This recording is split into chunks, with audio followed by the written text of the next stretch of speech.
¿Qué tal, Zafiro, Jimena? ¿Cómo están? Ok, sí, Teresa, gracias. Sheila, buenas tardes. Jóvenes, con ustedes tengo repaso, ¿cierto? La Marco Antonio, repaso de HP o HU. Bueno, no es un seminario que tenemos ahora, ¿cierto? ¿O estoy equivocado? En lo correcto.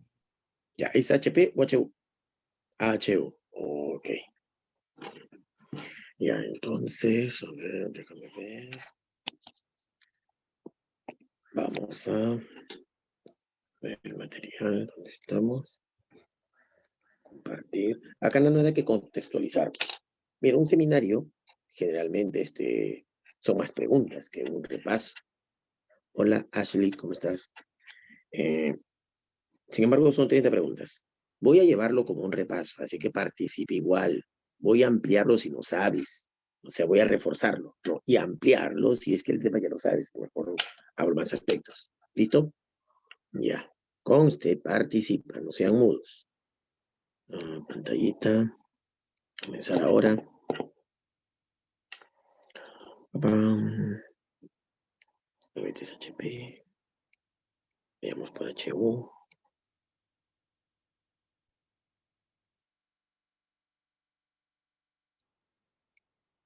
A ver, a ver.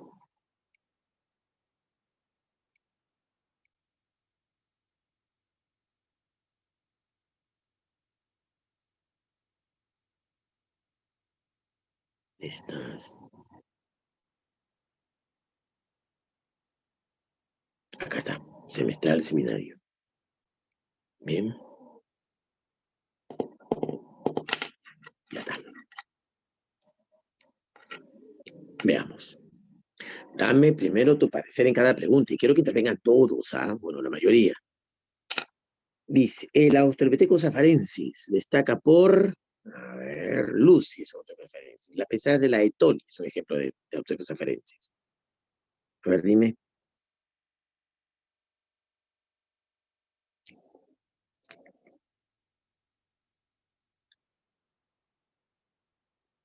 Vamos, dime tu respuesta.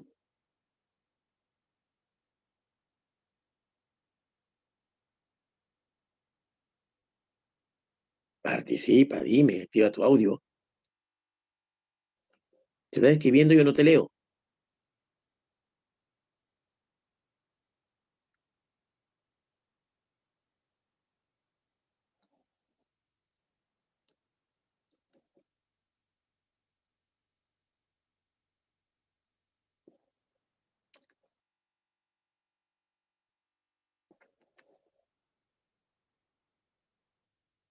Nada.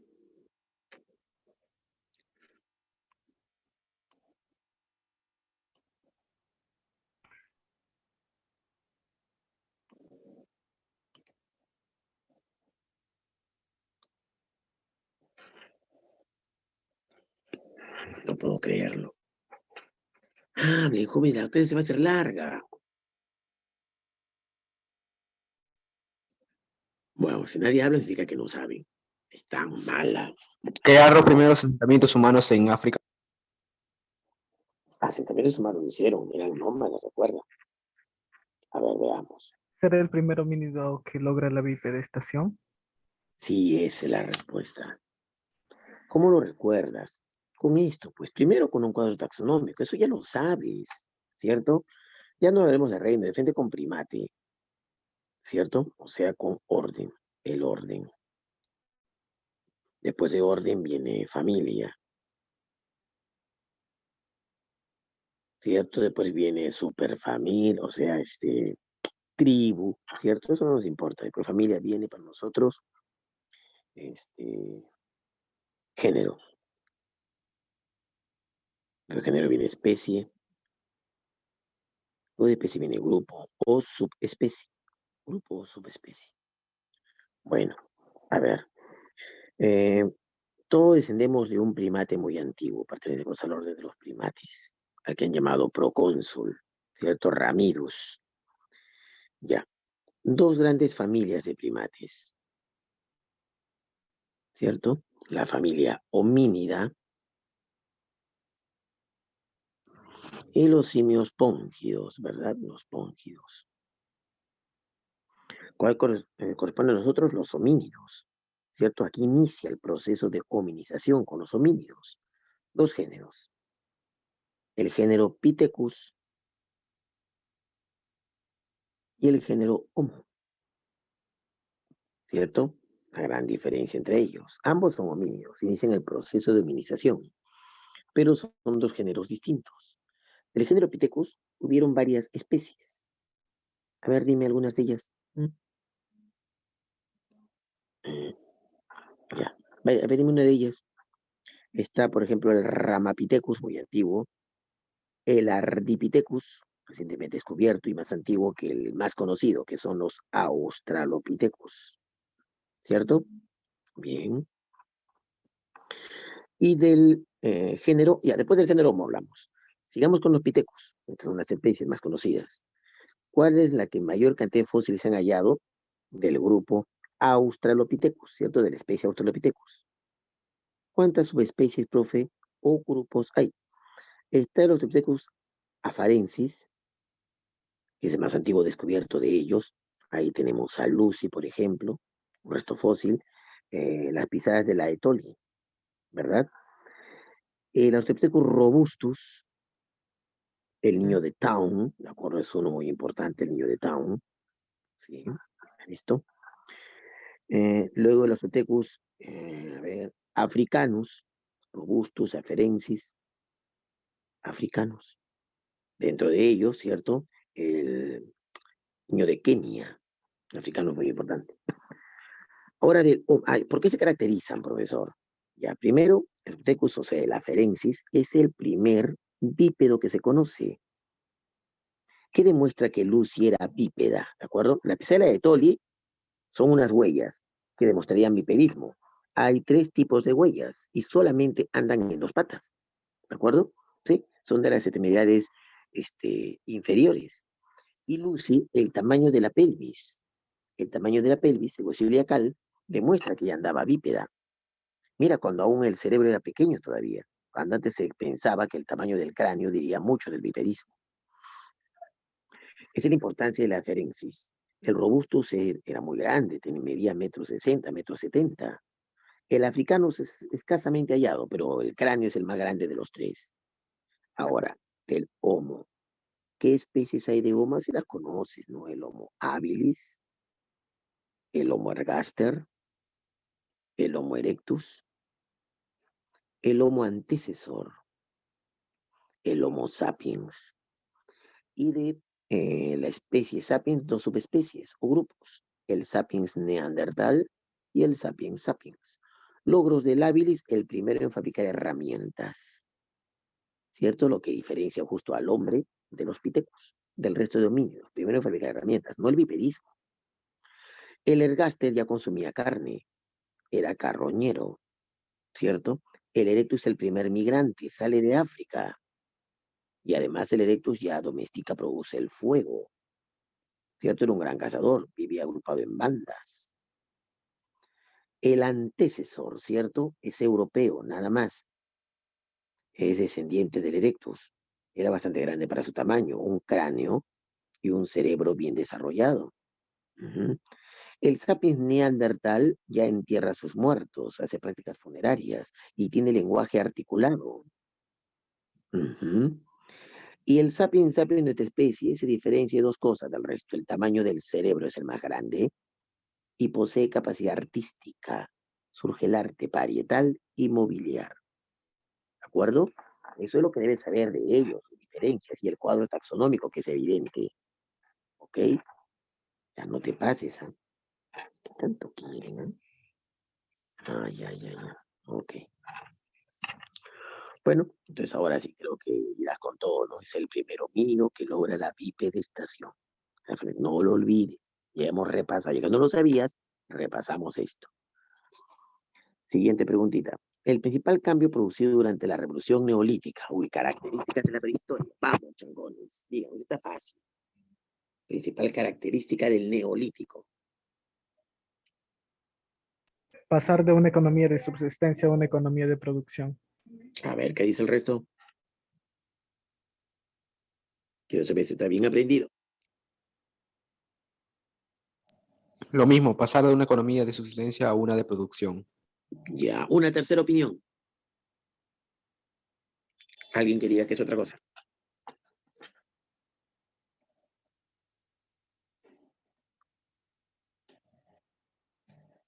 ¿Ya está? ¿Nadie más? Si es lo mismo, digan. Lo mismo, profesor. Entonces ya sé que el tema está bien aprendido. Profe, lo mismo. Bueno, sí, es cierto. Así que ya no voy a hablar de político, sino características de otras etapas, ¿de acuerdo? Esto más arribita, esto más abajo y esto más arriba. Ya, mira, muchacho. Primero voy a retroceder. Retrocede, oye, retrocede. Retrocede. Ya. Y ahora sí. Mira. Prehistoria. Etapas. No te pases a ver. Sabes que hay una edad de piedra, ¿verdad? Que borra todo otra vez. Acá. ¿Qué me sale chuecote? ¿O qué fea vaina? Ya. Desde hace 2,5 millones de años antes de Cristo. ¿Cierto? Hasta más o menos, pues, que empieza la invención de la escritura en Europa en 1700 antes de Cristo. A ver, profesor. Sabes que hay una larga edad de piedra. Y más reciente, edad de los metales. De la edad de piedra hay un largo paleolítico. Por acá vamos a ponerlo. Paleolítico. Seguido de un meso y un neolítico. Diferencias, la técnica en el tallado de la piedra, ¿no? Piedra antigua, piedra media, piedra nueva. Aquí era pulida y aquí tallada. Y de los metales hay una edad del bronce y una del hierro. No te olvides que entre edad de piedra y metal es una etapa intermedia entre ambas, donde se usó la piedra y el metal a la vez. ¿De acuerdo? ¿Qué piedra? La pulida. ¿Qué metal? El cobre. Por eso lo llaman cuprolítico o calcolítico. Cuprolítico, calcolítico o neolítico incluso le dice. Etapa intermedia. Ahora, principales. Y orden del paleolítico hay tres periodos. Un paleolítico inferior, un paleolítico medio y un paleolítico superior. ¿Verdad? Ya, está pichanita. Ahora, características. Recordando. A ver, dime. Características del paleolítico inferior, ¿recuerdas? Y de los tres, en realidad, una economía depredadora o parasitaria, ¿cierto? En el inferior, el descubrimiento del fuego, la primera migración. El paleolítico medio, profesor, recuerda que es la época del Neandertal, así que aquí los primeros entierros, primer pensamiento religioso, y además surge el lenguaje articulado. En el superior, profesor, aparece la cacería especializada. Además, el arte, tanto parietal, o sea, en cavernas, las artes rupestres, como mobiliar, las estatuillas, ¿cierto? Las Venus paleolíticas, los bastones de mando. Ya. Y otro, la segunda migración. Con la primera llegan a todos los continentes, ¿cierto? Menos América. La segunda migración, otra vez todos, y el último en ser poblado, América, poblamiento americano, para el superior. Y durante toda esta época de glaciaciones, ¿no? Recuerda que esto es el Pleistoceno. A partir del Mesolítico se inicia el largo Holoceno hasta la fecha, ¿verdad? El Holoceno. No lo olvides. Ya, ahora, en el Mesolítico, ¿recuerdas características del Mesolítico? La horticultura, ¿cierto? Empieza el seminomadismo y parece en algunos lugares existir una suerte de matriarcado. La industria microlítica En el Neolítico, la famosa revolución productora, revolución en la producción, que llama revolución neolítica, o sea, la agropecuaria, agricultura y ganadería, se impone. El sedentarismo ya son estables, ¿cierto? Aparece la cerámica, ¿cómo se llama? Cerámica, y la formación de aldeas sedentarias permanentes, las primeras construcciones, los primeros templos religiosos. La industria megalítica, dólmenes, los crómenes, los menhires, los palafitos como prueba de sedentarismo. En la edad del bronce, ¿de acuerdo? Se fabrican armas con el bronce, así que surge la guerra. Obvio, la guerra. Y los primeros reinos, naturaleza militar, los estados militares, cosa que en el Neolítico aparecen los estados, pero de tipo teocrático. Aquí surge la escritura cuneiforme, la más antigua, ¿sí o no? El bronce. Y en el hierro, ¿de acuerdo? Surgen las monedas para el comercio. Además, en el hierro, ¿de acuerdo? La guerra terminó generando la esclavitud. Los reinos se convierten en imperios que conquistan, ¿verdad? Ya, listo, básicamente. Esta es la diferencia de cada uno de los periodos. Esto espero que lo hayas recordado. Borramos toditito. Y ahora sí, ya sabes que aquí entonces, producción neolítica pasó de economía de subsistencia a una de producción. Muy bien. Son características de la edad del hierro. A ver, Chanconis. Ya te hablé de la edad del hierro. Dime, obvio. Esto, quizás una no, pero la vas a sacar al toque. Vamos, chancones, chanconas.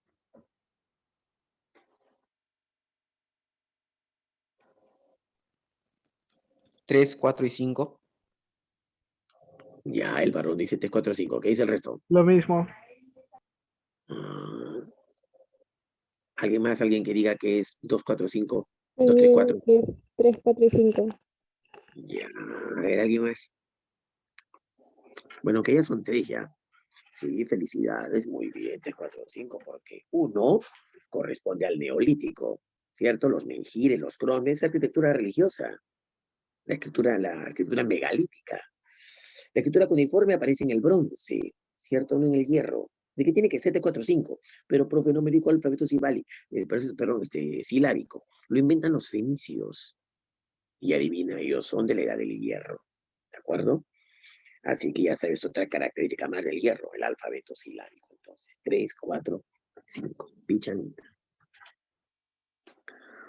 La invención de la escritura por parte de los sumerios se debe a ¿por qué inventó la escritura? Yo te dije eso cuando hablamos del origen de la civilización. A ver, chancones, ¿cómo surge la civilización? ¿Qué factores se hacen aparecer? Si te acuerdas de eso, vas a dar con la respuesta. Vamos, ¿cuál es tu respuesta?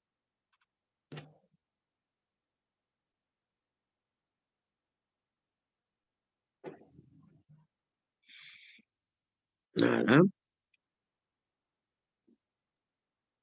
Las necesidades de registro para la administración. A ver, eso dice tu compañero. ¿Qué dice el resto? ¿Le da la razón o lo Las, contradice?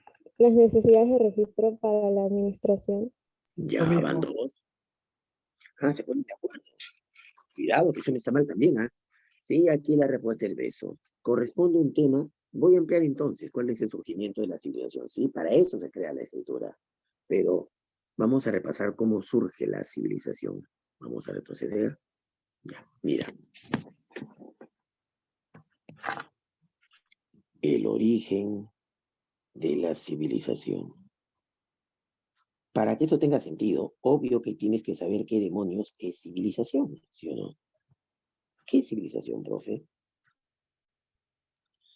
Se llama civilización a una sociedad que ha alcanzado altos niveles culturales, sobre todo en arquitectura. Cuando una sociedad alcanza un alto nivel arquitectónico, y se concluye que se volvió una civilización. Mira, requisitos para una civilización. Primero, un grupo de personas que estén organizadas, una sociedad organizada, que viven en un territorio, que exploten sus recursos. Una sociedad. Ya. Bien. Sociedad organizada. Que les haya ido muy bien en agricultura. O sea, que generen un excedente agrícola, que tengan muy buenas cosechas en sus tierras. ¿Sí? Hartas cosechas, plantitas y demás. Que tengan un excedente agrícola. ¿Por qué, profe? Por diversas razones. Puede ser porque la tierra que ellos siembren sea muy fértil, haya ríos que permitan irrigar las zonas, o se desborde como el río Nilo, o tengan acceso a recursos importantes como cerca al mar, por ejemplo, para marisquear. Hayan desarrollado una gran tecnología hidráulica. Bueno, como sea, hay excedente agrícola. Ese es el segundo paso. Eso les lleva a un tercer paso. ¿Qué cosa, profe? Como ya hay excedente agrícola, no todos van a dedicarse, todos inicialmente son agricultores. Si tienen que hacerse un tejido, todos tejen. A la hora de pescar, todos pescan. Pero ahora ya no. Solo un grupo se dedica a la agricultura. El resto tiene manos libres para desempeñar otras actividades. Unos serán solo pescadores, otros serán solo textileros, otros serán solo ceramistas, otros serán arquitectos, otros escultores, en fin. Surge la especialización económica, cada quien a lo suyo, él haciendo su cerámica, él haciendo sus textiles, él estudiando las estrellas, el firmamento, eran astrónomos, climatólogos. Otros, por ejemplo, dedicándose a ser escultores, arquitectos, en fin. Surge la especialización económica, especialización del trabajo. Muy bien, es el tercer paso. Siguiente, hay excedente económico, ¿sí o no? Si se dedica, tiene que ser administrado, tiene que ser almacenado, pero para administrarlo mejor y poder contabilizarlo, ellos mismos, que ahora son especialistas en trabajo, ¿de acuerdo? Hay algunos que registran, algunos que contabilizan. Así se inventa la escritura. Invención de la escritura con el fin de registrar, contabilizar ese excedente. Ahora, ¿qué tipo de escritura? Bueno, empleando los dedos de la mano primero para contar, hicieron señales y signos, las más antiguas, ¿sabes? Usando forma de cuña, ¿no? Para registrar, por ejemplo, la producción con un sistema decimal en tablillas de arcilla. Eran tablillas de barro de cara a secar al sol. Así se endurecía, ¿cierto? La cuneiforme, por ejemplo, es la más antigua. Sistema decimal, duodecimal, sexagesimal.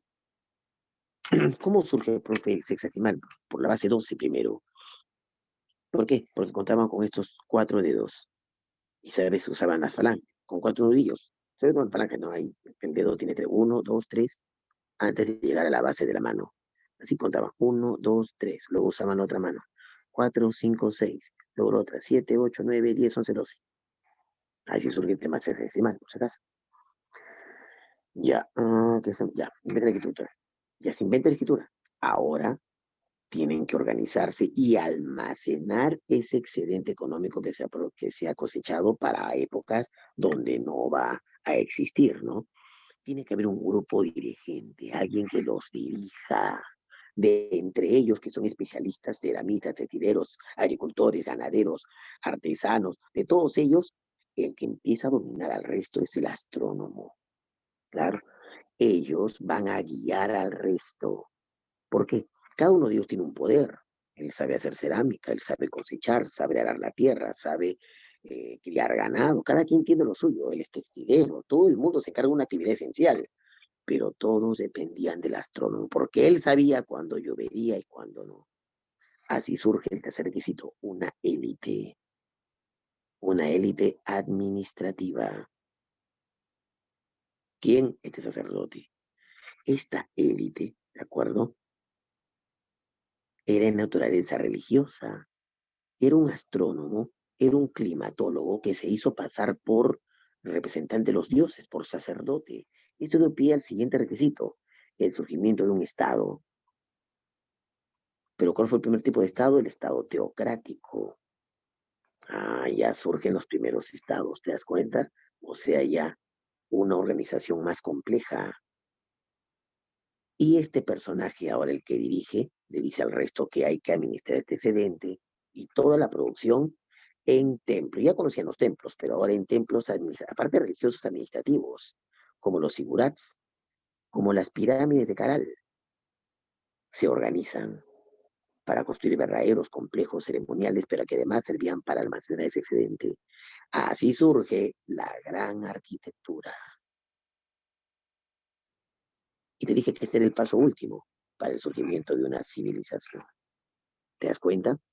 Entonces, estos son los momentos cuando los arqueólogos encuentran esto, es evidente que pasaron por todo esto.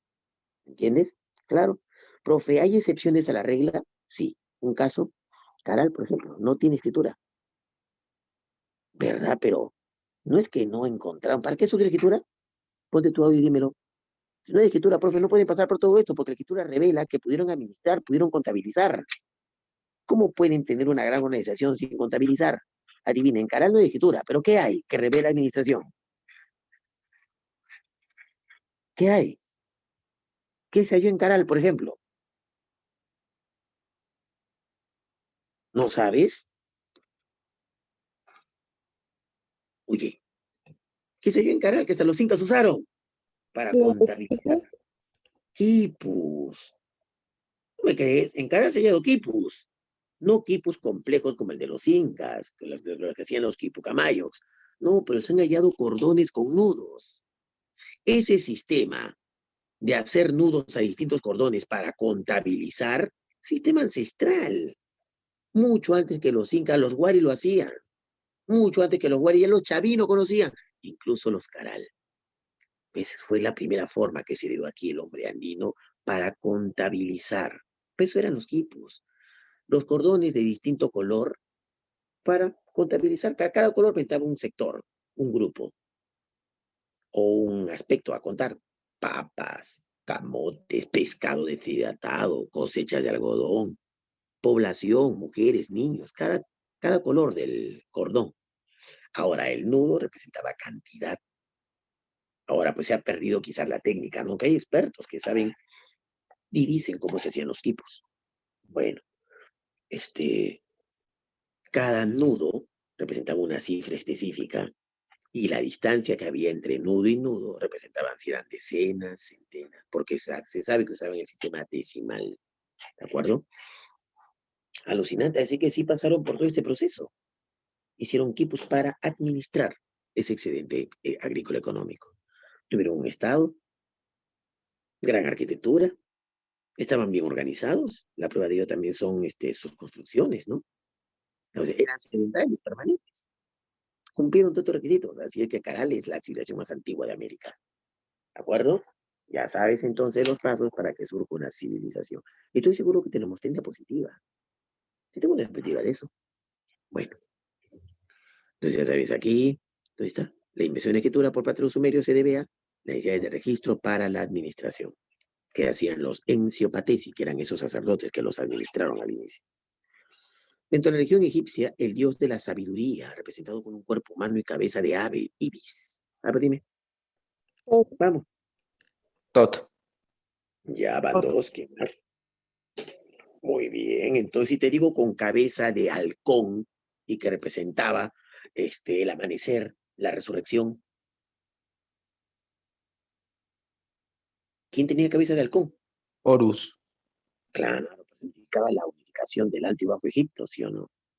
El que tenía cabeza de mujer era la esposa de Osiris. ¿Quién era? Isis. Isis. Muy bien. Y Anubis era el cara de chacal, ¿cierto? El cara de perro o galgo era Set, ¿cierto? El dios de la oscuridad, el que había matado a Osiris, que era el dios de la vegetación, ¿cierto? El juez de los muertos era Osiris, tenía un rostro verde, rostro de hombre, pero verde. Bien, facilito esta. Comenzó siendo la denominación homérica de una región de Grecia continental, habitada por el pueblo de los helenos, y luego se ampliaría a dar nombre a todo el país. A ver, Hélade. Troya. El muchacho dice Troya. El otro muchacho dice la Hélade. ¿Quién más? A ver. Hélade. Nadie más. Mira, que ya van en... Algunos no tienen noción. ¿Eh? Bueno, vamos a retroceder para contarte esto. La Grecia de ese entonces, de la península itálica, ¿verdad? La bota, la bota. Esta es la península de los Balcanes, esta es la del Peloponeso, la del Ática, el mar de Mármara, el mar Negro, ¿cierto? El Asia Menor. Ya, este es Asia. Y aquí en Asia estaba Troya. En cambio, esta que estoy punteando es la Grecia continental, la Grecia clásica. Claro, en la época de los orígenes, hasta la isla de Creta estaba poblada. Las Cícladas también estaban siendo pobladas. En la época arcaica, recuerdas que logran colonizar el sur de Italia, ¿cierto? La Magna Grecia, el norte de África, Naucratis, y también las costas del Asia Menor, como Efeso, ¿verdad? ¿Ah? Troya estaba en Asia. Cuando Homero cuenta la guerra entre griegos y troyanos, estos griegos eran pues los famosos aqueos, ¿verdad? Que los aqueos se hacían llamar helenos, por ser descendientes de la famosa Helena, por la que hacen la guerra de Troya. Se llaman helenos. Ya después los griegos llamaron a toda esta región la Hélade, porque el término heleno se generalizó. ¿De acuerdo? Ya sabes, entonces, esta Grecia continental. ¿Por qué? Porque hay Grecia insular. Esta región son las Cícladas. Es un archipiélago. Esta es la Grecia de Italia, ¿no? De la península itálica. Es la Magna Grecia. La Grecia africana, Naucratis, pero son colonias nada más. Acá también, Bizancio, ¿cierto? En las costas del Mar Negro, lo que después sería Constantinopla. Pero esta es la Grecia continental, la Grecia de Atenas. Acá, la Grecia de Esparta, la Grecia de Tebas, la Grecia de Corinto, la Grecia de Tracia, Macedonia.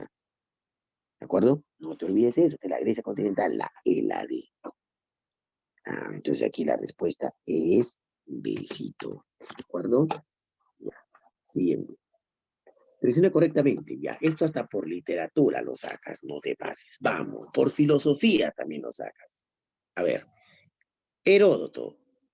¿Autor de qué? Dilo. Los 9 libros de la historia. Los 9 libros de historia. Vamos. Platón. La La República. República. La República, ¿cierto? Píndaro. Las Las Odas Triunfales. triunfales. Obras Triunfo, muy bien. Esquilo. Autor de Prometeo encadenado. Pobre Prometeo, no pagando el castigo de Zeus que le devore, un buitre que le devore eternamente su vientre porque luego se reconstruía. Sófocles. Edipo Rey. Edipo en Colona, Electra también, ¿sí o no? Muy bien, así que la respuesta creo que es Amorcito, ¿sí o no? Claro, Amorcito, qué pichanga. Es el principal templo de la Acrópolis de Atenas. Principal templo, con eso debes sacarlo. Consagrado a la diosa griega de la sabiduría Atenea. Sus obras, mandadas construir por Pericles, ¿de acuerdo?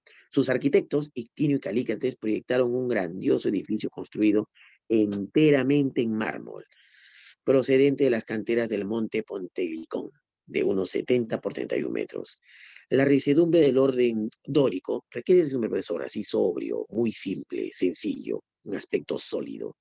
Se atenúa o sea, va bajando porque ahora se hace más decorada y se hace extremadamente elegante gracias a la delicadeza de sus proporciones y a las correcciones de las aberraciones ópticas y el empleo esporádico del orden jónico. En el interior se construyó un recinto donde se guardaba el tesoro de la Liga de Delos. ¿Por qué? Porque recuerda que Atenas era la cabeza, era la líder de la Liga de Delos, delimitando por 4 columnas jónicas. El presente texto que tiene se refiere a... Uy, qué fácil, ¿cuál es? El Partenón. Partenón. A ver, alguien que diga que no es el Partenón. ¿Alguien más?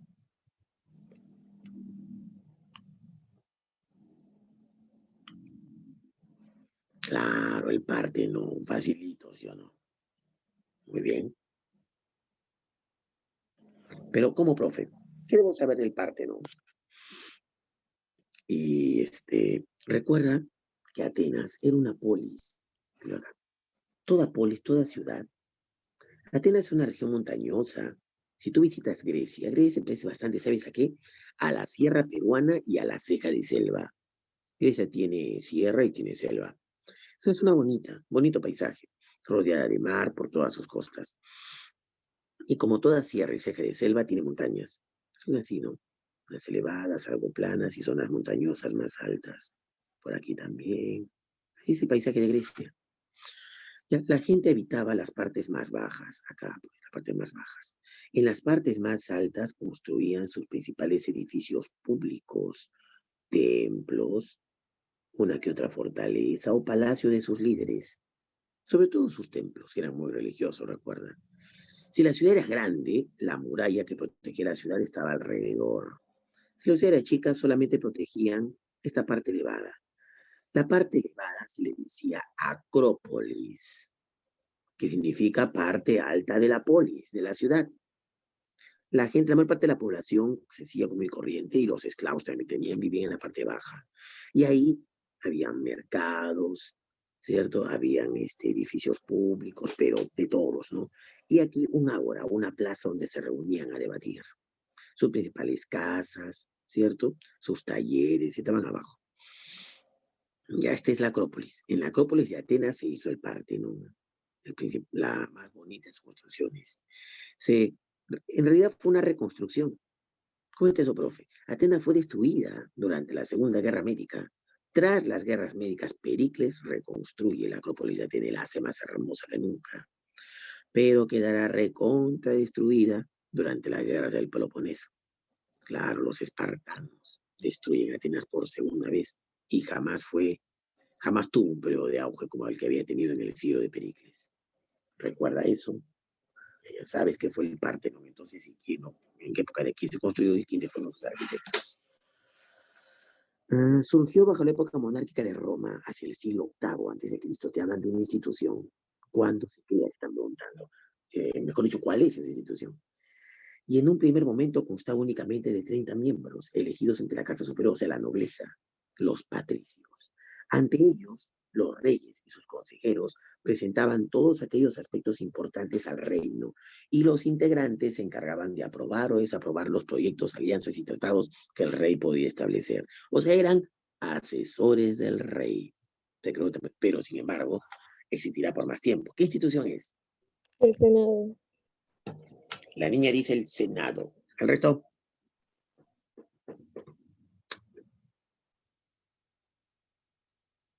¿Qué me chancones? El consulado, dice el varón. A ver, otros. Senado. Consulado también dice, creo. Al Senado. El Senado. A ver, veamos. Mira, muchacho. Para que respondas esto así con seguridad, facilito, tienes que haber recordado los periodos de Roma. Sí me lo sé, profe, sí me lo sé, obvio. La monarquía, la república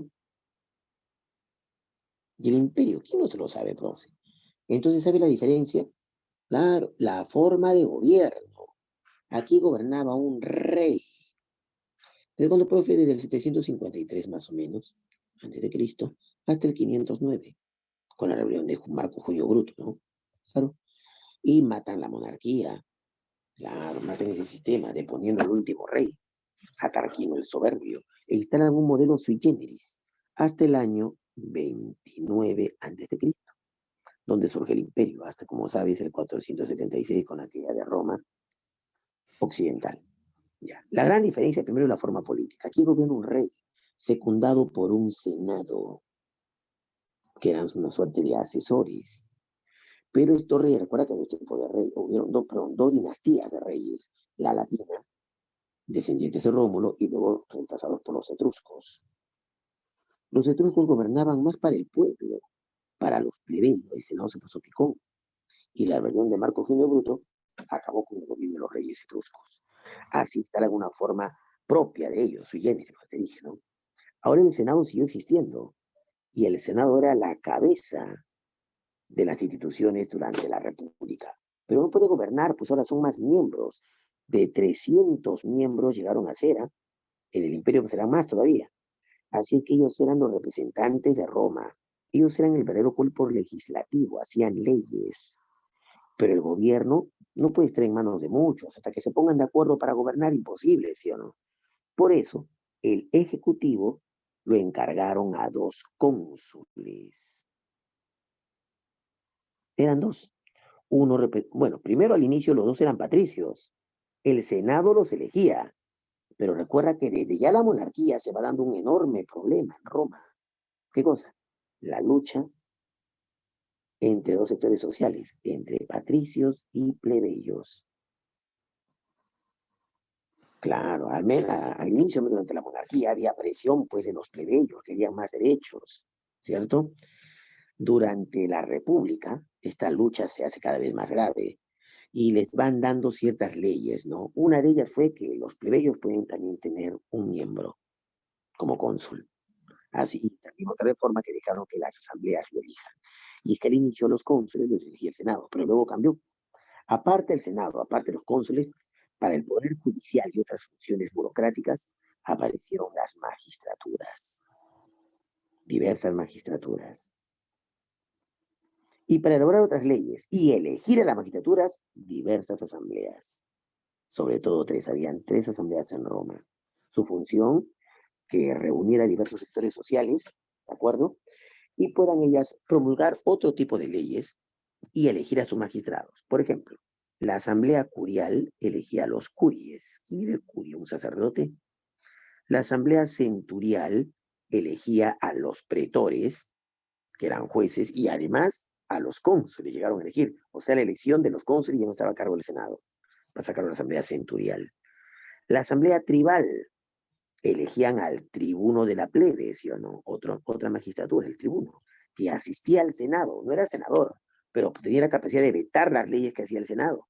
Y así más magistraturas, por ejemplo, el edil, que era una suerte de alcalde, ¿cierto? Y no te olvides del dictador en cuestiones de emergencia. Eso surgió durante la República, siendo el Senado pues, el más poderoso, integrado por patricios. Pero otra cosa ocurrió durante la República. ¿Qué cosa? Las conquistas, ¿cierto? Fuertes conquistas que terminaron enriqueciendo al Senado, pero también a algunos plebeyos ricos, originándose de las guerras civiles entre patricios y plebeyos ricos, llamados los nobilitas. Y los patricios ricos,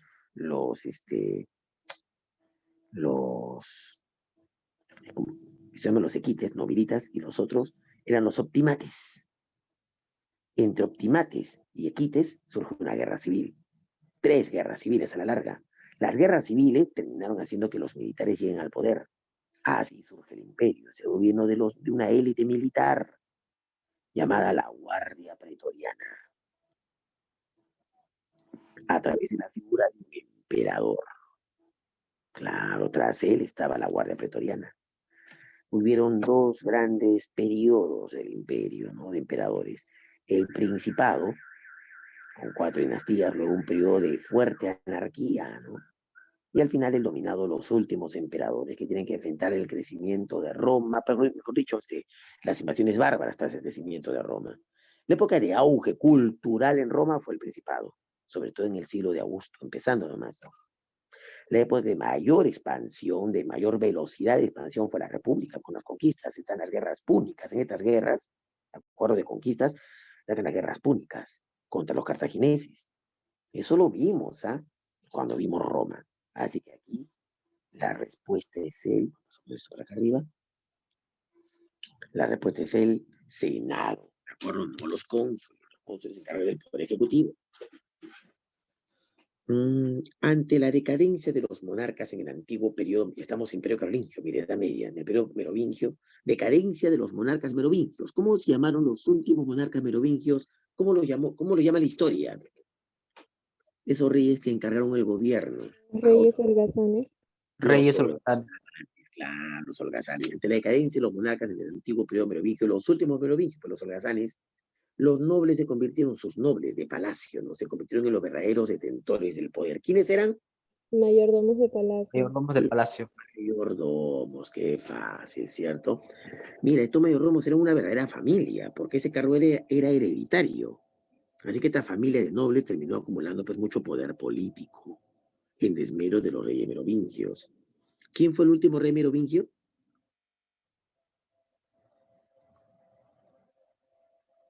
Nada, Childerico III. ¿Y cuál era la familia que eran sus mayordomos? La familia Erestal. ¿Quién era el jefe de esa familia? ¿Quién era su mayor domus? Su mayor noble, Los su mayor Martel. señor. Carlos Martel, que se hizo famoso como, ¿qué lo volvió famoso entre los francos? Batalla de Poitiers. La batalla de Poitiers, donde derrota a los musulmanes, ¿cierto? Contiene su avance en Europa.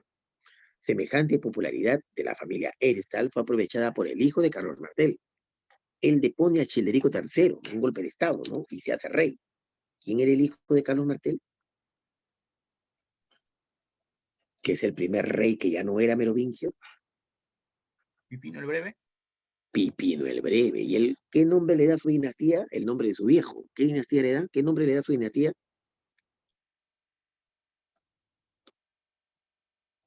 Era la familia Erstal, pero ahora será una dinastía. ¿Qué nombre le da a su dinastía?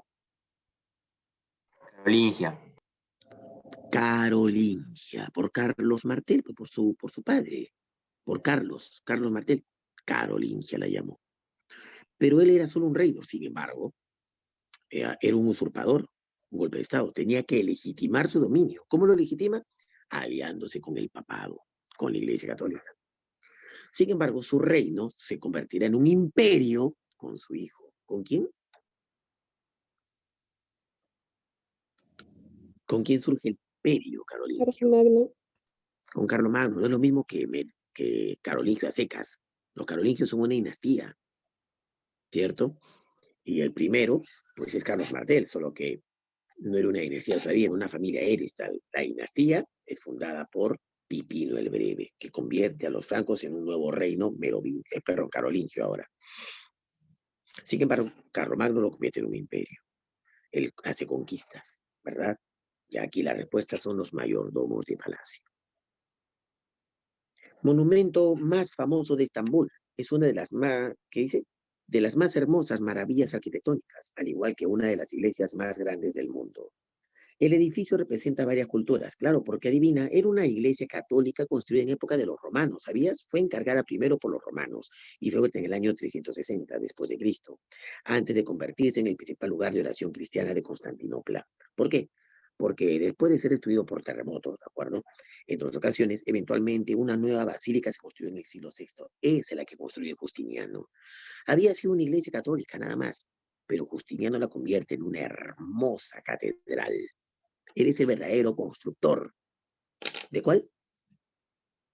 De la Catedral de Santa Sofía.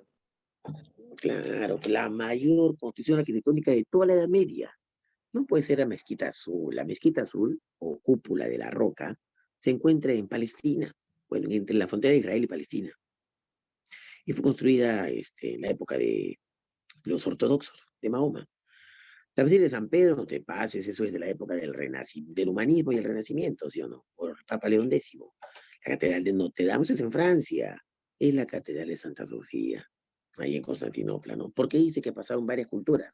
Porque recuerda que primero los romanos, luego los bizantinos y luego llegaron los turcos otomanos. Y también tres religiones pasaron por ahí, la católica, luego la ortodoxa, ¿no? Cuando Constantino IX se separa de la Iglesia Católica y funda su propia iglesia, la cristiana ortodoxa. Y los musulmanes llevaron pues, el Islam. ¿No? Tres religiones pasaron por esa construcción arquitectónica. Que esto no existe. Hoy es la mezquita de Estambul, ¿sí o no? Carlomagno se apoderó del reino de los lombardos, pues estos utilizaban al Papa y llegó a cruzar los Pirineos también, penetrando con poco éxito en la España musulmana. En esta región ocupó un pequeño territorio con el que estableció una provincia fronteriza. A ver, ¿cómo se llamaban sus provincias fronterizas? Marca hispánica. Ya, ¿qué dice el resto? ¿Está bien? ¿Está mal? Hispánica. También dice marca hispánica. Bueno, escuchen, jovencitos, jovenzuelos. Para responder esta pregunta debía recordar dos cositas. ¿Qué cositas? Primero, que Carlomagno heredó de su padre el territorio de los francos, Francia. Pero luego convirtió en un imperio, así que hace conquistas. Por aquí, a los sajones, quita Sajonia. Por aquí, el territorio de los musulmanes, ¿cierto? Hispania. Aquí estaban los sajones. Acá los musulmanes. Por aquí, conquista Italia. Ahí estaban los lombardos. Y aquí a los eslavos. ¿Dónde le fue recontra bien? En Italia. Claro. ¿Dónde le fue recontra bien? En Sajonia. Así que su imperio de Italia, Francia, Alemania. ¿Sí? ¿Dónde no le fue muy bien? Con los eslavos. Poquito nomás fijo una marca fronteriza llamada el Osterreich. Y en Hispania tampoco le fue bien con los musulmanes. Derrotaron a su sobrino, ¿no? En el desfiladero de Roncesvalles, al conde Rolando. El cantar de gesta, ¿no? El conde Roldán cuenta esa historia. Así que también ahí fija otra marca, una zona fronteriza. Es lo segundo que tienes que saber. Primero, sus conquistas. Segundo, el tipo de territorio. Las provincias del interior se llamaban condados. Las provincias, condados, que estaban en la frontera, que tenían que resguardarse militarmente, pasaban a llamarse marcas. Y las provincias más grandes que permitían controlar mejor unos condados, y la marca incluso, eran los ducados. ¿Verdad? No te olvides. Las marcas, provincias fronterizas militarizadas. Los condados, provincias del interior civiles. Y los ducados, provincias más grandes de naturaleza administrativa. Pichanguita. Así es que, como dijeron, aquí la respuesta es, hoy aparece, la marca hispánica. Muy bien. Durante la etapa medieval, la crisis del poder, mira, crisis del poder, el poder se descentraliza, se debilita, y el clima de inseguridad, seguro por invasiones bárbaras, sumadas a la decadencia del comercio y de la industria, contribuyeron al nacimiento de un nuevo sistema social, económico y político. ¿Cuál es? Feudalismo. Ay, ay, ay, están muy seguros. ¿Quién más? ¿Quién más? ¿Quién más?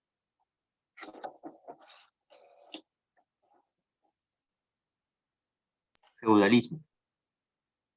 Claro, el feudalismo. Mira, te voy a soplar algo, ¿ah? ¿Qué cosa? Es más que fijo. ¿Qué, profe? Ya vino el examen de San Marcos en su primera fase, ¿cierto? Y va a haber más exámenes.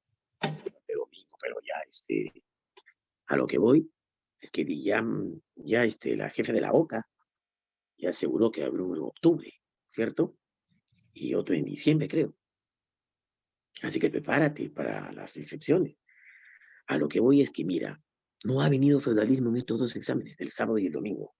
Es más que fijo que viene ahora. Más que feudalismo siempre viene de cada 3 exámenes, incluso de cada 2, una pregunta al menos es de Edad Media, y entre ellas feudalismo. Es la pregunta más repetida de la Edad Media. Desde el 70 hasta la fecha han venido 28 preguntas de feudalismo. Por si acaso, siempre viene. Es más que fijo que te viene en el examen. Ya vino los primeros y no ha venido feudalismo. En este sí. ¿De acuerdo? Te aseguro. Hablo de H1. Ya.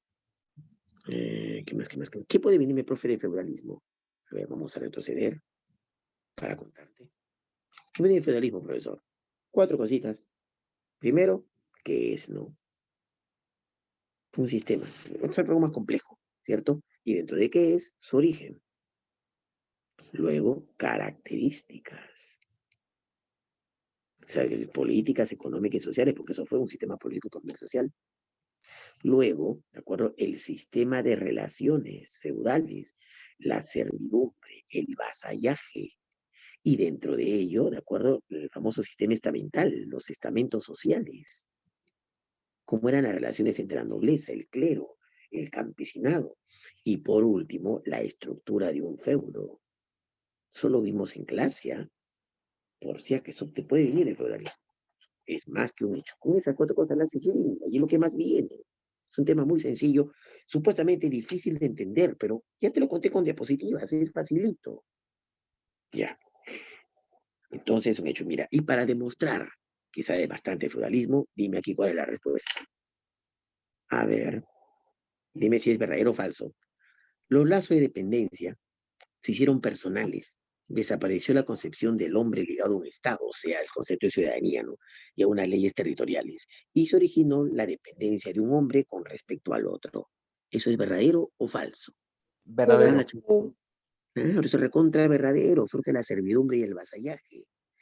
La tierra adquirió una enorme importancia económica al disminuir el comercio y la circulación monetaria. Claro, por eso la agricultura fue la base de la economía. La vida rural predominó frente a la urbana. Las ciudades fueron por cuenta abandonadas. ¿Eso es verdadero o falso? Verdadero. Verdadero. Recontra verdadero, ¿sí o no? La economía fue de autoconsumo, pues cada feudo consumía única y exclusivamente lo que producía. Si bien es cierto, pues no era netamente exclusivamente, el 95% sí. Raro era que vinieran ferias para trayendo productos de otros feudos. Así que puede tomarse como verdadero. La sociedad fuertemente jerarquizada fue jerarquizada, claro, porque había entre nobleza, clero y pueblo una gran diferencia. Fue dominada por dos grupos sociales privilegiados, la nobleza y el clero. Profe, falta el pueblo, pero están diciendo que fue dominada. Claro, la nobleza y el clero eran los privilegiados. No trabajaban. Qué fácil se la llevan. La Iglesia Católica se consolidó como una institución de enorme poder religioso, político y económico. ¿Cierto o falso? Verdadero. Claro. La Iglesia empezó a ser poderosa, a tener poder político en la época de Carlomagno. Claro. Pero el poder social y económico, religioso, eso fue también con el feudalismo. Se fortaleció. Todo señor feudal era aliado de la Iglesia. A tal punto que cuando la Iglesia convoca a las cruzadas, todos fueron. ¿Te das cuenta? Una fuerte alianza justificó la Iglesia, fue su rol en el feudalismo, justificó el sistema, no es que dominaba la ideología, la religión, justificó ese sistema, esta existencia de cosas. Y por ejemplo, en nuestra sociedad actual, la que vivimos, la capitalista, ¿quién justifica este sistema de cosas? El Estado, con sus leyes, claro. La diferencia social, los planos de democracia justificados mediante la ley. Tratan con la ley justificar algún sistema. ¿Acaso algunos ya son muy rochosos? Por ejemplo, la ley Pulpín de Bartra, ¿cierto? Intentó justificar que el trabajador debe, ¿no? O sea, trata de apoyar a los privilegiados. ¿Quién es el privilegiado? El empresario. ¿Y cómo trató de apoyarlo? Muy simple. Ya el trabajador, cuando es egresado, va a trabajar con bajo sueldo los 3 primeros años. Debe ganar experiencia, así que no pretenda ganar un sueldazo. Maldita. Ve, te la prueba evidente. Con leyes tratan de favorecer a los privilegiados. ¿Quién? El Estado. Es su gran aliado. En la Edad Media, la Iglesia, ¿de acuerdo?, favorecía a los privilegiados con leyes, pero leyes religiosas. Ella era dominada, así como en nuestra sociedad actual, el Estado domina la ley. ¿Quién hace las leyes? El Congreso. Ellos son los que justifican el sistema mediante ley, porque si desacatas la ley, eres un ilegal. Si eres un ilegal, cana, pues, porque desacatas la ley. El detalle. Tiene mucho poder el Congreso. ¿Qué debe hacerse, profe? Pues dar nuevas leyes para ver que los que ingresen sean personas correctas, personas probas y no malditos infelices que privilegian a ciertos sectores. Por si acaso debe cambiar la estructura para ser elegidos en el Congreso. Por si acaso. Bueno, aquí la respuesta es todititos. Siempre ha sido así. ¿De acuerdo? Los sectores privilegiados favoreciendo con determinadas leyes y normas el sistema. Uno de los teólogos más importantes de la Edad Media fue el dominico Tomás de Aquino, canonizado santo después, ¿no? Su obra más destacada, Suma Teológica, buscaba, a ver, changones, ¿qué buscó con Suma Presentar las Teológica? bases de la teología. Sentar las bases de la teología. ¿Ya alguien que diga otra cosa? Presentar las bases de la teología. Van dos, ¿quién más? Nancy, están equivocados. Vamos a reforzar entonces la ideología medieval, su doctrina. Mira, muchacho, estoy seguro que he mostrado eso con diapositivas. Si no, bueno, lo presento, Dime, ¿esta es nuestra última clase o falta otra más? Falta otra más, Una profesor. más. Ya, la clase que viene te prometo. Ok, la clase que viene te prometo esto. Presentarte este aspecto, ya voy a apuntarlo para recordarme si no me olvido. Ya, y yo que soy más cabezón. Ya, escucha, mira. La N de tiempo del predominio eclesiástico. Sabes que esto va desde Roma, ¿cierto? Desde el concilio de Nicea, cuando surge la Iglesia Católica. Bueno, hasta que ya empieza a perder predominio. Eso es en la Edad Moderna, cuando es desplazada por los reyes, ¿cierto? Bueno, y aquí hasta aquí la Edad Media, desde Edad Antigua, hasta la caída de Roma. Edad Antigua, Edad Media, que es su auge, y la Edad Moderna, que ya empieza a entrar en crisis. Ya. Durante la Edad Media, mira, fines de la Antigua, inicio de la Edad Media, destaca San Agustín. La obra de San Agustín, la ciudad de Dios, tiene doble importancia. Uno, de acuerdo, presenta las bases de la teología que usará la Iglesia durante toda la Edad Media. ¿De acuerdo? ¿Sí? La importancia de la obra de San Agustín. Y en la ciudad de Dios, ¿de acuerdo? Presenta la idea básica del providencialismo. ¿Qué es eso, profe? El hecho de justificar con voluntad divina los hechos que ocurren en la historia, hechos que a veces no parecen ser lógicos. Roma y es una ciudad cristiana. ¿Cómo es posible que caiga a manos de paganos, de malditos bárbaros? Es porque Dios así lo quiere. Nada puede con la voluntad de Dios. Si algo ocurre, no es explicable. Las cruzadas, ¿por qué se perdió? Es voluntad de Dios. Él sabrá por qué perdimos las cruzadas. Él manda, él gobierna. Pues ahí parece entonces que la razón no tiene sentido. Así es que había un debate sobre si la razón humana, ¿de acuerdo?, valía la pena para no refutar a Dios, pero para entender el mundo. Ahí entra ya a fines de la Edad Media, entra la figura de Tomás de Aquino.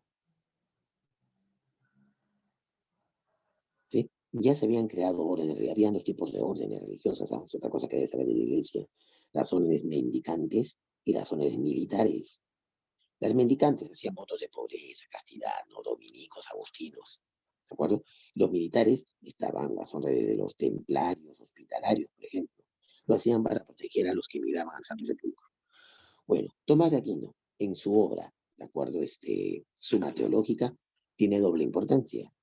Primero, ¿de acuerdo? Trata de conciliar la fe con la razón. Y es que en esa época predominaba la ideología de Aristóteles, filosofía aristotélica, que le da mucha importancia al uso de la razón. Trata de conciliarlo. La fe no es enemiga de la razón. Si la razón no llega a entender los hechos de la fe, es porque piensa, pues esto es la razón del hombre. La fe también es la razón de Dios. Claro, y no pretendas comparar, ¿de acuerdo?, tu cerebrito con el cerebro de Dios, pues las razones de Dios no se pueden, ¿de acuerdo?, comparar con la razón del hombre. Tu entendimiento es corto, eso es lo que ocurre, pero no son ajenos, van de la mano. La primera importancia de Tomás de Aquino. Segundo, consolida la filosofía aristotélica, con los planteamientos doctrinales de la Iglesia, lo que se llama la escolástica. Y eso me olvidé de Tomás de Aquino. Él es el fundador de la patrística. Y Tomás de Aquino, de acuerdo, de la escolástica. Dos bases fundacionales de la ideología de la Iglesia. Patrística, providencialismo. Escolástica, conciliar fe y razón. Ya después vendrían en la Edad Moderna los humanistas, que critican la escolástica con la idea, ¿no?, de que Dios está muy lejano al hombre. Dios es muy superior. El hombre es mínimo. El hombre es pecador. Dios es puro, es espiritual. Los humanistas critican eso. Estás loco. El hombre es la creación perfecta de Dios. De hecho, su imagen y semejanza. ¿Cómo el hombre va a ser basura? Si el hombre es basura, pues entonces Dios no sería. Dios no crea cochinadas. Dios hizo al hombre a su imagen y semejanza, que el hombre es casi, casi divino. Es perfecto. ¿Cómo va a ser lejano a Dios? Eso dicen los humanistas. ¿Cierto? Ya. No te olvides de eso. Habiendo recordado esto sobre la filosofía clerical, eclesiástica, ahora que se puede ver, ¿no?, la obra de Santo Tomás de Aquino. Entonces, ¿cuál diría que es? ¿Qué buscaba Suma Teológica? Conciliar la fe con la razón. Conciliar la fe con la razón. No presentar las bases, eso fue San Agustín, ¿cierto?, en la ciudad de Dios. Uno de los factores que influyó en los descubrimientos geográficos a lo largo de las costas occidentales del África fue, ¿por qué? ¿Por qué buscar nuevas rutas? Así descubrieron las costas occidentales de África y luego también América. ¿Por qué buscar La nuevas rutas? subvención del comercio en Oriente y Occidente. Muy bien, claro. Esa es la respuesta, pero la gente seguro buscaba otra cosa. ¿Qué buscaba? ¿Por qué se suspende el comercio? ¿Qué hecho pasó? En 1453. Ese fue el factor. Algo pasó en Oriente en 1453. ¿Qué ocurrió? Que forzó a las potencias europeas a buscar nuevas rutas. Caída de Constantinopla. Claro, fue Constantinopla, el principal puente comercial entre Oriente y Occidente, cae a manos de los turcos musulmanes. Por eso el comercio se suspendió. Por eso tómalo como un sinónimo. En realidad el factor que propició el descubrimiento de América, de las costas occidentales de África, fue la búsqueda de nuevas rutas. ¿Pero por qué se buscaron nuevas rutas? Porque el comercio quedó suspendido. ¿Y por qué quedó suspendido? Porque Constantinopla cayó a manos de los musulmanes. ¿De acuerdo? Por eso la respuesta es Anita. ¿De acuerdo? Ya. El empleo de nuevas técnicas agrícolas en la Baja Edad Media produjo el aumento de la producción. Una de estas técnicas fue, a ver, Chanco, vimos, esto pertenece al tema del renacimiento urbano y comercial. Te dije que el comercio y las ciudades renacieron gracias a las cruzadas, ¿no? Sin embargo, hay otros factores que permitieron el resurgimiento de las ciudades y del comercio. Uno de ellos fue una gran revolución agrícola, te dije, que se dio por varios factores. A ver, uno de ellos un buen clima, te dije, un buen clima, el óptimo climático medieval. Otro fue el uso de la roturación de cultivos, ¿cierto? La tala de bosques permitió ampliar la frontera agrícola, pero también el ingreso a una nueva técnica que introdujeron los normandos, los vikingos en Europa. ¿Cuál fue? Uso del caballo como animal de tracción. Claro, pues el arado normando usaba el caballo. Los normandos no usaban bueyes, usaban caballos como animales de tracción, que es mucho más fuerte que un buey. Y además, el ingreso de nuevas técnicas como el uso de la herradura y el collarín permitió que el caballo logre ver la tierra, ¿no? Con mucha más fuerza, logre removerla. Y así, removiendo la tierra, pues puedes aprovechar su mayor capacidad fértil. Sí, la respuesta es el uso del caballo como animal de tracción. ¿Qué más? ¿Qué más? Indica la verdad o falsedad de los siguientes enunciados referidos al imperialismo colonial durante la Edad Moderna, o sea, la época de los descubrimientos geográficos. A ver, dime, ¿verdadero o falso? Después de la reconquista de España, ya la guerra con los moros, se inician los viajes de exploración, sí, exclusivamente con destino a Oriente. ¿Eso es verdadero o falso? Falso. Falso, porque Colón se fue a Occidente, ¿sí o no? No a Oriente, así que eso es falsazo. Cristóbal Colón y Américo Vespucio descubrieron la mayor cantidad de tierras para la monarquía lusitana. ¿Verdadero o falso?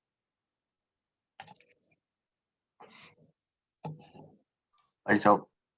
Falso, pues la monarquía española, y para empezar, Américo Vespucio no fue un descubridor, él solo se percató analizando las cartas, fue un viajero, eso sí, pero no fue un expedicionario. Se percató que las tierras descubiertas por Colón era un nuevo continente, pero no fue un descubridor. Así que falsazo. El comercio en el Océano Atlántico fue desplazado por el mar Mediterráneo. ¿Verdadero o falso? Falso. Es al revés, ¿sí o no? El comercio lo tenían las ciudades italianas y Constantinopla en el mar Mediterráneo. Ahora que cae Constantinopla, se buscó nuevas rutas a través del Atlántico, por ejemplo, las costas de África, para luego llegar al Índico, llegar a Asia. Y en el caso de España, con Colón, todo el Océano Atlántico. ¿Ya ves? Así es que, 3 es falsa porque está al revés. Enrique el Navegante creó la Escuela Náutica de Sagres. ¿Verdadero o falso? Verdadero. Verdadero. Eso es verdadero. Bien, pues la respuesta es besito, ¿sí o no? Martín Lutero, monje agustino y profesor de teología de la Universidad de Wittenberg, se rebeló contra Roma cuando el Papa León X ordenó en 1517 la predicación de indulgencias, es decir, el perdón de los pecados a cambio de limosnas, para financiar la reconstrucción de la Basílica de San Pedro, claro. El 30 de octubre de ese año, Lutero fijó en la puerta de la iglesia de Wittenberg sus 95 tesis contra la doctrina católica, un punto que no figuraba entre las reformas. Mira, el público 95 tesis, 95 razones para apartarse de la iglesia. Ahí en las claves hay algo que es falso. El No diezmo era como uno. fundamento para la expiación de las culpas. A ver, ahí dice el diezmo como fundamento para la expiación de las culpas. A ver, ¿alguien quiere otra cosa? El diezmo como fundamento para la expiación de las culpas. Ya van 2.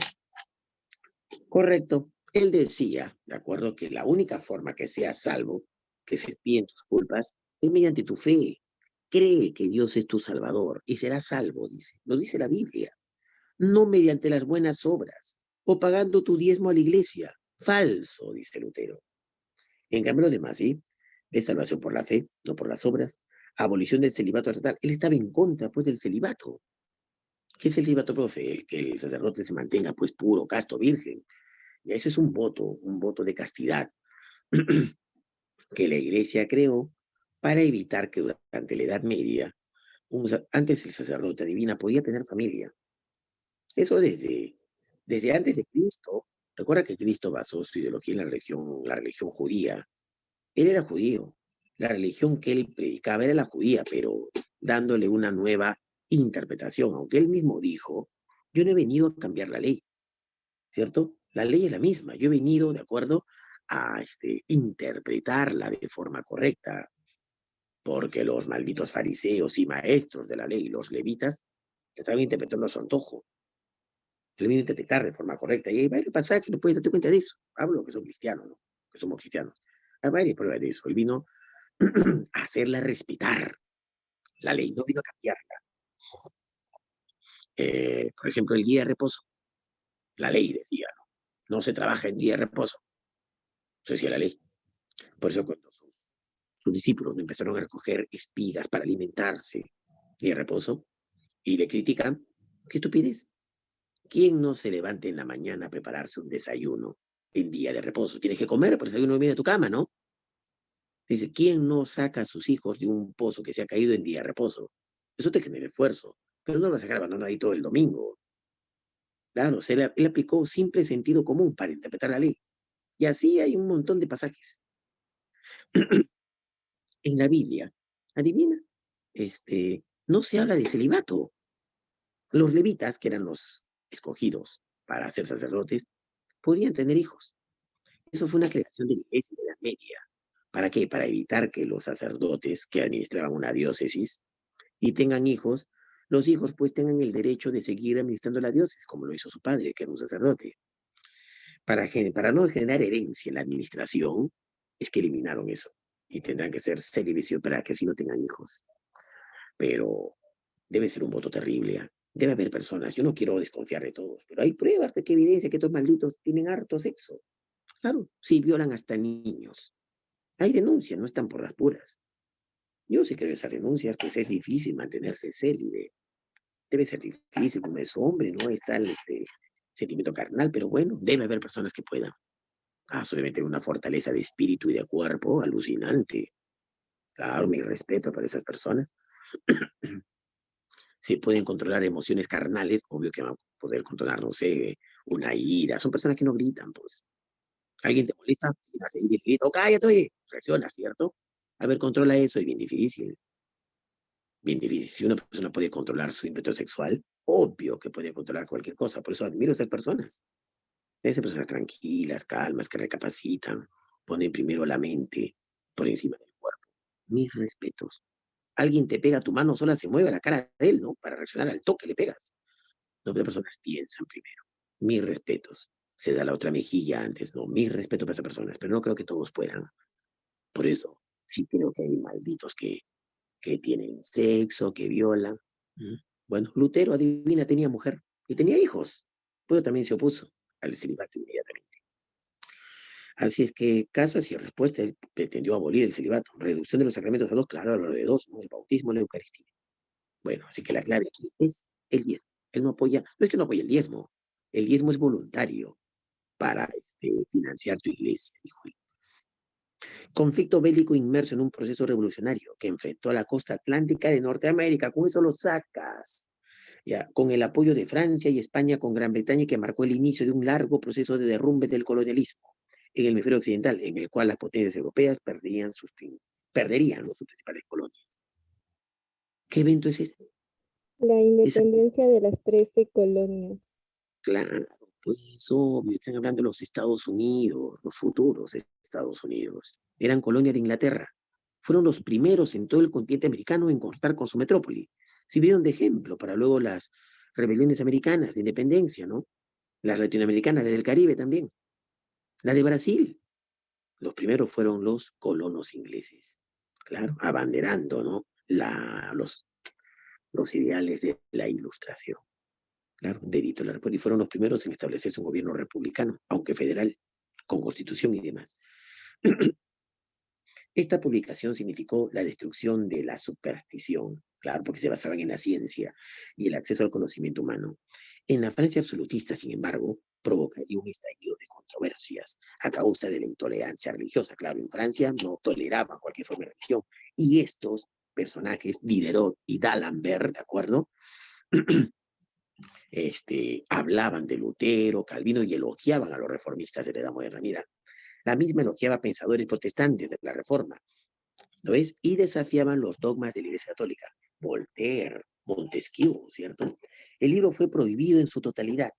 Te hablan de un libro, no de la corriente ideológica. Ya, el libro fue prohibido en su totalidad. Pero como tenía seguidores de clase noble, muchos nobles amaban pues la cultura, si asistían incluso a la Academia Ilustrada Francesa. Yo te conté cuando vimos ilustración y te mostré la foto. Habían ahí algunos nobles, junto con los burgueses ilustrados. Los trabajos de edición continuaron y cada volumen posterior fue entregado ilegalmente a sus suscriptores. Claro, porque apareció en volúmenes. Cada volumen tenía nueva información científica. Su elaboración fue suspendida y retrasada debido a la guerra encarnizada que le presentaron los medios oficiales y eclesiásticos. ¿De qué La publicación? enciclopedia. Claro, la enciclopedia, escrita por Diderot y D'Alembert, usando como fundamento la imprenta rápidamente. ¿Cuál es la importancia, profe? Difundió los conocimientos de la ilustración. Ilustración es una corriente de pensamiento no solo filosófica, también científica. La gente leía lo que dijo Galileo, lo que dijo Kepler, lo que dijo Newton. La famosa revolución científica del siglo XVII, además de algunos clásicos. Claro, la ciudad de John Locke. ¿Qué te parece? Importante la enciclopedia. Ya, siguiente. El sector social que dirigió, esta es la más fácil de todo este seminario. ¿Qué sector social dirigió la Revolución Francesa? Oye, Chancón, no te pase, ¿qué sector social La dirigió? burguesía. La burguesía, pues, tan difícil está. La burguesía. Seguro te confundieron los sans-culottes. Los sans-culottes fueron el grupo popular más radical. Participaron en la revolución y fueron radicales. Fue el grupo popular. Eran los citadinos los que vivían en la ciudad. El partido político que dirigió y usó a los sans-culottes en la etapa radical fueron los jacobinos. Cuando la revolución se inicia era moderada, dirigida por los girondinos, ¿cierto? Los moderados, los que propiciaron el surgimiento de una monarquía constitucional. Pero luego que se enteraron de la traición del rey, ahí ya tiene protagonismo los jacobinos, y ahí fueron vitales los sans-culottes para que la revolución se torne violenta. Uy, ¿qué fue? ¿Qué fue? Ya. Principal consecuencia de la Revolución Francesa. Ya, mira esta preguntita. Profe, hay varias respuestas. Nada, solo hay una, si analizas bien el término. Está fácil. El fin del antiguo régimen. A ver, otro muchacho o muchacha que diga otra cosa.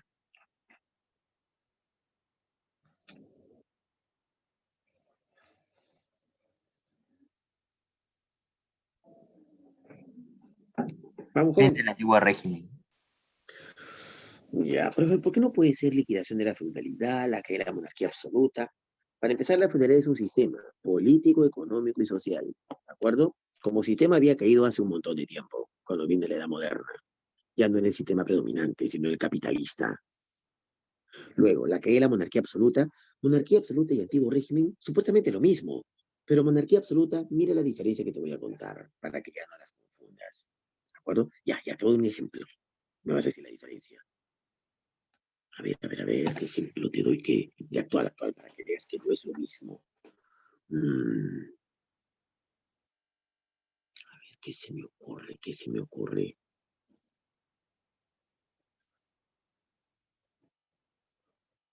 Mm,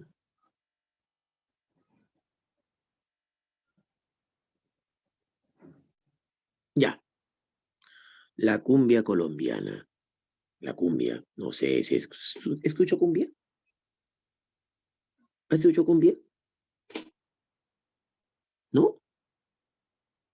Ya, Sí, mira. ¿Qué música toca el Tropical Acla? Los Paquines. ¿Qué música toca? Toca cumbia, pe, profe. Muy bien. Pero es la cumbia original. La cumbia es colombiana. En cambio, ¿qué música toca Armonía Díaz? Armonía Díaz, ¿no has escuchado? No sabes, también toca cumbia. Pues es una cumbia peruana. Claro, es un grupo peruano nacido aquí. El grupo 5 y no sé qué más. Tocan cumbia. Los hermanos Yaipen tocan cumbia. Pues es una cumbia peruana. Propia de aquí, ¿cierto? Nacida aquí. Ya, es como el reggaetón. Adivina, el reggaetón en teoría, ¿de dónde es? ¿De dónde es? ¿No sabes tú que eres reggaetonero? ¿De dónde es el reggaetón? Eso están los casos. Bueno, imagino que es porque no era Los reggaetonero. Ángeles. No, el reggaetón es puertorriqueño. Es en Puerto Rico. Pero adivina, ya hay reggaetón peruano, reggaetón idiota, estúpido, pero más idiota que el reggaetón de Puerto Rico, pero eso es alucinante. Algo así es lo que ocurre. El antiguo régimen era la monarquía absoluta francesa. Así lo llamaban en Francia. Y es que en Francia era peor. Era la monarquía absoluta retrasada, la monarquía absoluta retrógrada. ¿Para qué piensas? Mira, ya. La línea de tiempo de la Revolución Francesa, ¿cierto? En realidad, este episodio es largo. Se llama las revoluciones burguesas, así lo llaman en Historia Universal. La burguesía fomentando rebeliones, fomentando revoluciones. Y ya sabes que, mira, voy a borrar todo para contártelo desde aquí. Desde aquí. Ya, todo esto, revoluciones burguesas. Así, ¿cuáles son? Empieza en 1789. Adivina, hasta 1799, cuando Napoleón Bonaparte da su golpe de Estado. Esto es lo que tú conoces como la Revolución Francesa. Luego viene la etapa napoleónica. Napoleón Bonaparte internacionaliza la revolución. La etapa napoleónica. Claro, la lleva al resto de Europa y funde los ideales de la revolución hasta que es derrotado en 1814 primero y luego el 15. Cuando lo derrotan, ¿qué hacen los países que lo vencieron? Reinstauran el antiguo régimen, ¿cierto? Pero mejor dicho, reinstauran la monarquía absoluta. Y es que estas revoluciones burguesas, ¿de acuerdo? Combaten, luchan, ¿de acuerdo? Luchan, enfrentan a la monarquía absoluta, que es europea. Reinstauran otra vez la monarquía absoluta, hasta que en 1820 habrá una revolución, también burguesa, pero la llaman los historiadores las revoluciones liberales. La del 20, la de 1830 y última, la de 1848. Fue el triunfo de la revolución burguesa, porque matan de manera definitiva en Europa la monarquía absoluta. Ya no hay monarquías absolutas en Europa. Generaron gran consecuencia, nacen repúblicas, monarquías constitucionales, matan el absolutismo. Rusia continuó siendo, pero lo llaman autocracia. Lo que pasa a ver, Rusia, una autocracia zarista. Se parecía a una monarquía absoluta, la única sobreviviente, pero con sus propias características. Pero en el resto de Europa ya no hay monarquía absoluta. En cambio, la monarquía absoluta en Francia, donde estaban los ilustrados, ¿recuerdan? Era peor, la peor de todas, porque se mantenía esa típica división estamental con privilegios y estamentos. Para burlarse de ella, ¿cómo crees que la llamaban? ¿Cómo la llamaban? A la monarquía absoluta. ¿Cómo la llamaban en Francia? ¿Cómo le decían? el antiguo régimen. Antiguo régimen. El antiguo régimen. El régimen que ya fue. Así lo llamaban, el antiguo régimen. Y los ideales de la Revolución Francesa, los intelectuales criticaban este antiguo régimen. ¿Por qué lo llamaban así? Porque ya fue, dicen. Y era obvio, ya era. Porque había evidencias en el mundo, en Europa, de otras monarquías que eran más modernas. Así, por ejemplo, la monarquía inglesa.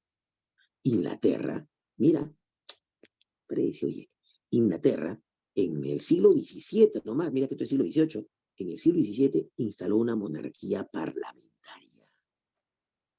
¿Qué, profe? Entonces también hubo revolución burguesa en Inglaterra. No, no se puede decir revolución burguesa, netamente. ¿Por qué? Porque ahí fue la burguesía aliada a la nobleza, las que se mecharon contra la monarquía. La monarquía que quiso ser absoluta en Inglaterra. Los Estuardos pretendieron ser absolutos.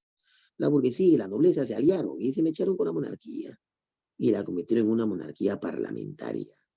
Una monarquía con constitución. ¿Entiendes? Limitando. Eso elogiaban los ilustrados. Esa es una monarquía que vale la pena. Claro, Voltaire elogiaba el gobierno inglés. Ya. Llámalo si quieres una revolución inglesa, pero no es una revolución burguesa, porque una revolución burguesa como esta, se adivina, la lidera la burguesía nada más, pero apoyada en el pueblo. Claro, como la francesa, los sans-culottes eran del pueblo, los campesinos eran del pueblo. La del 30 participa el pueblo también, la del 48 participa el pueblo y un nuevo sector, el proletariado, participa también.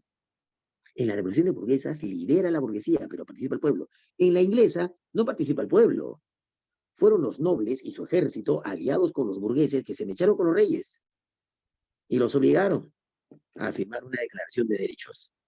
¿Ves? No puedes comparar esta revolución inglesa con la revolución burguesa.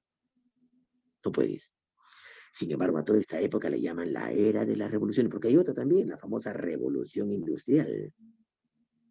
¿Ves? La era de las revoluciones llaman al siglo XVIII y siglo XIX. Ya sabes por qué. Bueno, sabiendo esto, entonces, ¿qué te preguntan? La Revolución Francesa, esta, la francesa, ¿acabó con qué? ¿Cuál sería la respuesta? Por lo que te he contado. ¿Con qué acabó? ¿Qué representó? Principal consecuencia. Vamos, dilo. Antiguo régimen. El fin del antiguo régimen. ¿De acuerdo? Ten presente eso. Así la llamaban en Francia. El antiguo régimen. La monarquía absoluta, la peor de todas, la más corrupta, la que generaba mayor desigualdad. Al menos en otras monarquías, al pueblo se le daba cierto derecho. ¿De acuerdo? No eran tan abusivos. Durante la Revolución de 1948 en Francia, la burguesía media, la pequeña burguesía y el proletariado se aliaron en contra del gobierno de rey Felipe de Orleans. Claro, la Revolución del 48, ¿no? Y lo derrocaron proclamando, ¿cuál fue la consecuencia de la Revolución Liberal del 48? ¿Qué proclamaron, recuerdas? La Segunda República. Oh, muy bien, ¿cierto? Pusieron como su presidente a Luis Bonaparte, que más adelante instalará un segundo imperio, ¿cierto? Claro. La segunda revolución industrial, caracterizada por el uso de nuevas fuentes de energía y la especialización de los procesos de trabajo, se desarrolló a finales del siglo XIX en países como, ¿en qué países ha sido esta segunda Estados revolución Unidos industrial? y Alemania. Estados Unidos y Alemania. Alemania, también Japón, ¿cierto? Claro. En el marco de una nueva tendencia política e ideológica, se establecieron sus preceptos: la patria, fuente de todo bien espiritual. Mira qué ideología es esta. La patria es importante, dice. La patria exaltada a la categoría de entidad abstracta, suprasensible, por encima de tiempo y espacio. La nación, el conjunto de todas las personas, como expresión humana inmediata de la patria, concepto sagrado y eterno. El Estado sagrado como expresión jurídica legal de la nación. Principio supremo inexorable. O sea, ponían a la población mayoritaria por encima de la individual. Importa el interés de las mayorías, no del pueblo, decía. O sea, no de un individuo. Y el partido único, claro, típica característica de este sistema. Inatacable y sagrado, también por ser la fuente vitalizadora del Estado. Único partido de carácter policíaco, controlador. ¿Cómo se llama ese tipo de gobierno? Fascismo. Fascismo. Claro, ese es fascismo. La patria, la nación es exaltado. Un ultranacionalismo llamado chauvinismo, ¿no? Mediante este acuerdo se permitió que Alemania atacara a Polonia el 1 de septiembre de 1939 sin temor a la intervención soviética. Pues fue un pacto que firmó Alemania con la Unión Soviética. El 3 de septiembre, Gran Bretaña y Francia, que habían garantizado 5 meses antes de la protección de las fronteras de Polonia, declararon la guerra a Alemania. Estos sucesos marcaron el comienzo de la Segunda Guerra Mundial. Dime, ¿cuál fue el pacto que firmó Alemania con la Unión Soviética, con la URSS? Brest-Litovsk, no, ese fue el pacto que firmó Lenin con los alemanes durante la Primera Guerra Mundial. Pacto Ribbentrop-Molotov. Claro, Molotov, Ribbentrop o Ribbentrop-Molotov, ¿cierto? El pacto de acero lo firmó Italia con Alemania. antes de la Segunda Guerra Mundial. Y el tripartito fue el que firmó Italia, Alemania y Japón, llamado también el Pacto Anticominterno. No confundas, ¿ah? Molotov-Ribbentrop, solamente Alemania y la Unión Soviética para repartirse Polonia. Tras el episodio de los misiles, Cuba presentó una declaración de 5 puntos, tras la reunión bilateral entre Estados Unidos y la Unión Soviética. El presidente aceptó eliminar las medidas de bloqueo a Cuba, es obvio norteamericano, mientras que aceptó retirar del territorio cubano las bases establecidas. ¿Quiénes le pusieron fin a la crisis de los misiles? ¿Qué presidente de Estados Unidos y qué líder del partido en la Unión Soviética? Vamos, chancones. Está fácil. Truman y Gorbachev. No, Trump, cuando Gorbachev gobernó la Unión Soviética, eso fue al final. Y ya Truman estaba recontra muerto. Fueron Kennedy, contemporáneos. Khrushchev. Kennedy, Khrushchev. Kennedy y Nikita Khrushchev. Ahí se escribe Khrushchev, no, pero se pronuncia Khrushchev. Ellos fueron los que le pusieron fin a la crisis de los misiles, iniciaron el periodo de la coexistencia pacífica. Alianza que vinculaba la defensa de América del Norte con un conjunto de países de Europa Occidental sobre la base del artículo 51 de la Carta de las Naciones Unidas. Fue una alianza militar que firmó Estados Unidos con sus aliados capitalistas, que reconoce el derecho inmanente. Reconoce el derecho inmanente de legítima defensa individual o colectiva en caso de ataque armado. A ver, chancones. La OTAN. Claro, la OTAN, ¿cierto? El Organización Pacto de Varsovia lo firmaron los rusos. El Pacto de Varsovia lo firmaron la Unión Soviética con sus aliados. Ese fue el Pacto de Varsovia. Aquí es la OTAN, o sea, Organización del Tratado del Atlántico Norte. Perito, ¿sí o no? Oye, apaguen su audio y vuelvan a prenderlo porque alguien está hablando como robot. Qué feo se está escuchando. Apaga tu audio. Se está escuchando muy feo. Ya, a ver. Esta política autorizó la liberación de presos políticos para la oposición interna y externa. Gorbachev tuvo esa idea, ¿de acuerdo? Garantizar las libertades democráticas. Habían varios presos que el partido comunista de la Unión Soviética había apresado porque estaba prohibida la libre expresión. No se permitían críticas al partido. Gorbachev quiere democratizar eso. Así que libera a los presos políticos que habían sido encarcelados por sus ideas, por haber opinado. Los liberó y la gente se permitió libre acceso a la información. Ya no hay restricciones democráticas. ¡Qué chévere! Él pensó con eso fomentar, ¿no? Primero, que ya Rusia es democrática, que la gente opine, que apoye su gobierno. Pero le fue mal, pues, porque la gente que salió de prisión, que eran críticos, empezaron a criticar con más fuerza, eran libres. Uy, su gobierno se impopularizó, tuvo mucha crítica y pronto quisieron separarse de Rusia, ¿no? Los otros estados socialistas. Así se disolvió la URSS. Mira, no obstante, el objetivo más preso de... recuerda que Gorbachev aplica dos paquetes de reformas. El paquete de reformas económicas es la perestroika, pero del que te están hablando es su paquete de reformas sociales, democratización social. ¿Cómo se llama ese paquete? Mira, Glasnost. claro, Glasnost. pero no obstante, el objetivo más expreso de la misma era crear un debate interno entre los soviéticos y alentar una actitud positiva y entusiasmo hacia las reformas, o sea, que le apoyen las reformas, que lo aplaudan a Gorbachev y que acepten la democracia, ¿no? Que se encarga. Sin embargo, esta política de apertura se volvió en contra de Gorbachev al incrementarse los problemas económicos y sociales por efecto de las mismas reformas y al incrementarse la crítica de la población soviética contra la dirección política del partido, o sea, el Partido Comunista de la Unión Soviética.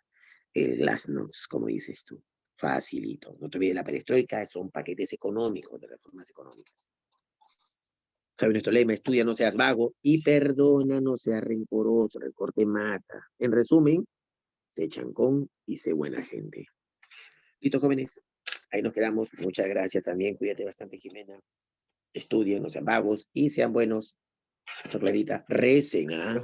Acérquense a Dios, no sean malditos ni satanases. ¿Se portaron mal? Pues pidan perdón y pórtense bien ahora. Chao, jovencitos, adiós. Y ya almuercen, porque también ya me muero de hambre, voy a comer. Sí. Chao, jóvenes. Chao, Aragón, cuídense. Adiós. También que tengas un hermoso día, Marco Antonio. Bye. Chao.